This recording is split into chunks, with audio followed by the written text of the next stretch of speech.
আমার দেশের মানুষের কাছে একটা প্রশ্ন, এই যে দেখতে পারতেছেন আমার গাড়িটা রাস্তায়, আমার কাটিং সাহেবের লাতিগুল কি ভেঙে গেছে, তো এটা ভেঙে যাওয়ার কারণে আমার গাড়িটা রাস্তায় দাঁড়ায় গেছে।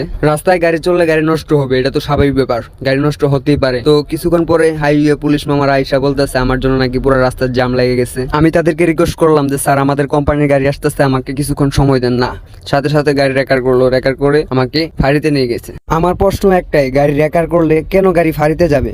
গাড়ি যাবে গ্যারেজে, কারণ গাড়ি রুটে নষ্ট হতেই পারে, এর জন্য তো গাড়ি ফাঁড়িতে যাবে না। গাড়ি ফাঁড়িতে যাবে একটা অ্যাক্সিডেন্ট দুর্ঘটনা হলে। ফাঁড়িতে নিয়ে আমাকে মামলা দেবে, বলতেছে তুমি যানজট সৃষ্টি করছো, তোমার যানজট সৃষ্টি করার জন্য 2500 টাকা মামলা, আর হচ্ছে তোমার রেকার বিল 5000, মোট 7500 টাকা।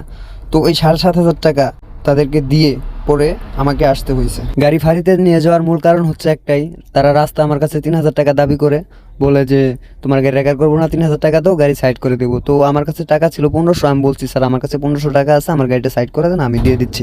তো ওনারা বলছে যে 1500 টাকা হবে না, 2000 টাকা হলে তোমার গাড়ি সাইড করে দেবো, আর না হলে রেকার লাগাবো, কী করবা করো।